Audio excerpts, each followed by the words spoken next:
So let's take you to this now. Home Affairs Minister Dr Aaron Motsoaledi is currently briefing the media on the final white paper on citizenship and immigration matters. Let's listen in. We need to make radical changes. The United States of America, Canada, Switzerland and Britain are developed countries with resources that far exceed those of South Africa, and yet they've developed strict immigration, citizenship and refugee laws in order to protect the right of their citizens. The Citizenship Act and the Birth and Death Registration Act must be repealed in their entirety and be included in the single legislation dealing with citizenship, immigration, refugee protection. This will remove contradictions and loopholes in the path towards citizenship, as is now the case with the three pieces of legislation. The criteria for granting any forms of citizenship must be strictly in accordance with the law. A proper register should be kept for all persons granted citizenship by naturalization. The register must be tabled every year in Parliament by the Minister.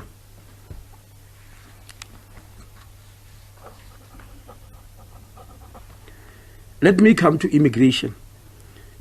Before the Immigration Act 13 of 2002 was enacted, the applicable legislation was the Aliens Control Act and the Aliens Control Amendment Act.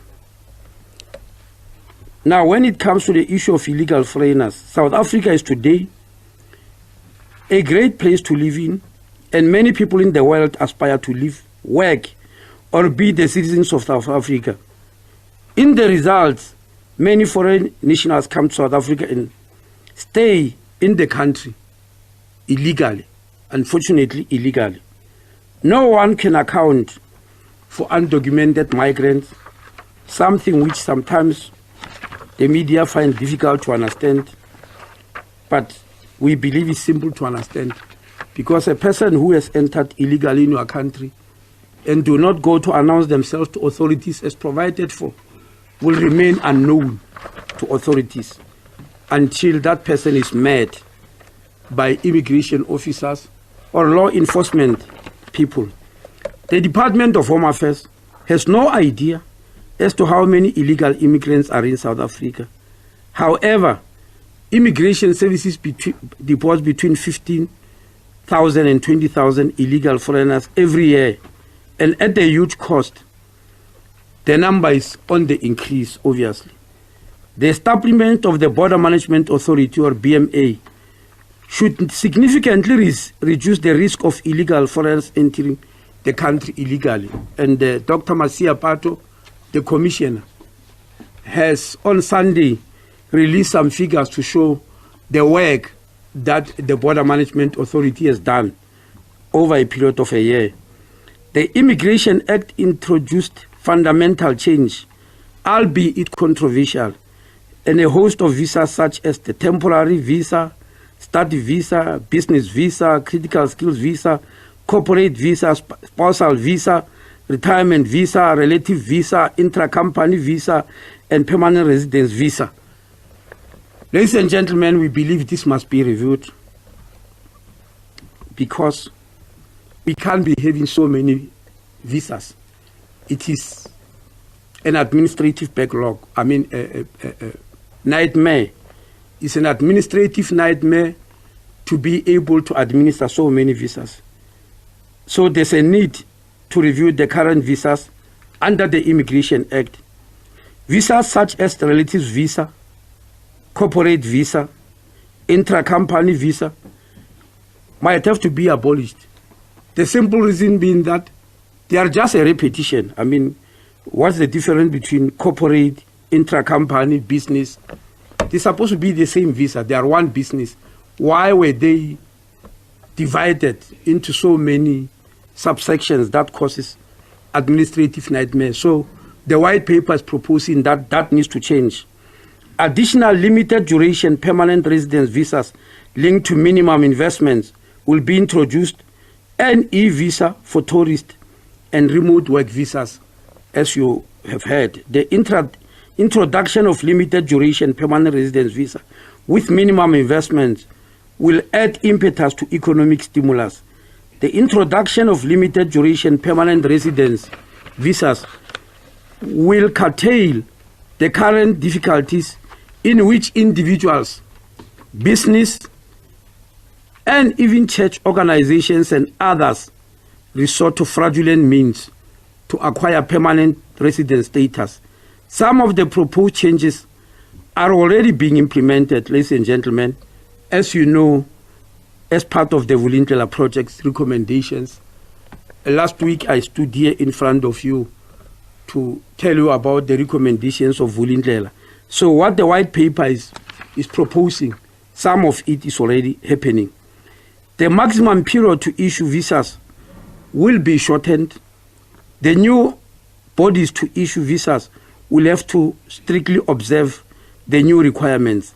Transitional mechanisms will be built in the new legislation to fast-track the resolution of current backlogs. Let me come to policy proposals now on immigration.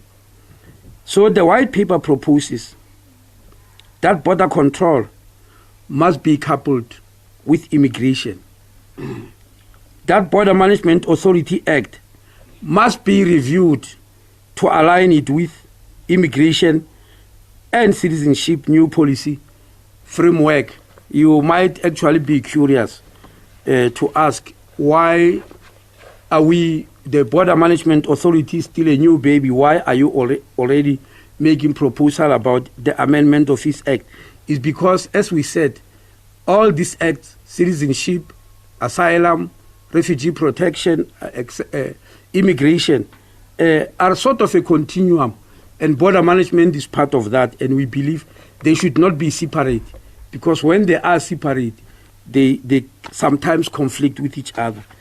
The policy framework must provide for the establishment of the advisory board, which comprises representatives of the Department of Trade, Industry and Competition, Labour and Employment, Tourism, South African Police Services, South African Revenue Services, Education, International Relations and Cooperation, Defence and Military Veterans, Health, and also the Director General of the Department of Home Affairs.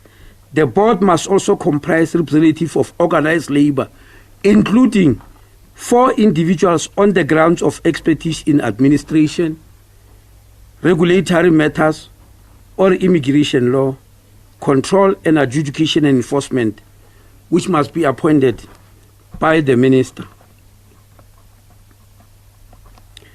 The current minister has published the new critical skills list in August 2022.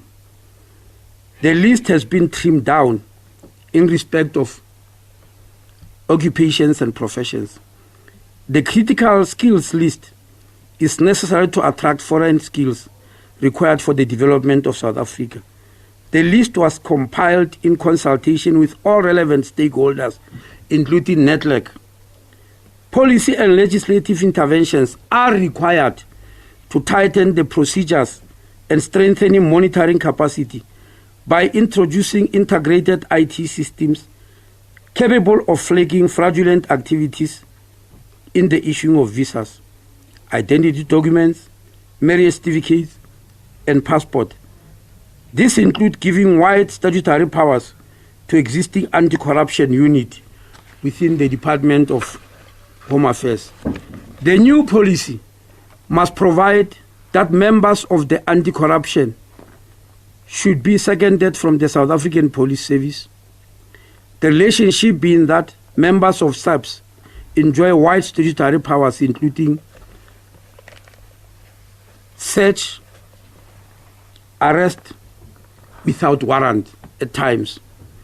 Now, legislation must be introduced to strengthen the powers of immigration officers and inspectorate and make continuing training compulsory. The majority of members of the inspectorate must have legal qualifications and policing experience. The recent publication of the National Labour Migration Policy, introducing quotas for employment of foreign nationals, will go a long way in diffusing simmering tensions between South African citizens and foreign nationals. When the Immigration Act was enacted, Provision was made for the establishment of immigration courts. However, the Immigration Act was amended in 2004 to remove the establishment of such courts. Now, the Immigration Division and Immigration Appeal Division. New policy framework and legislation intervention is required to establish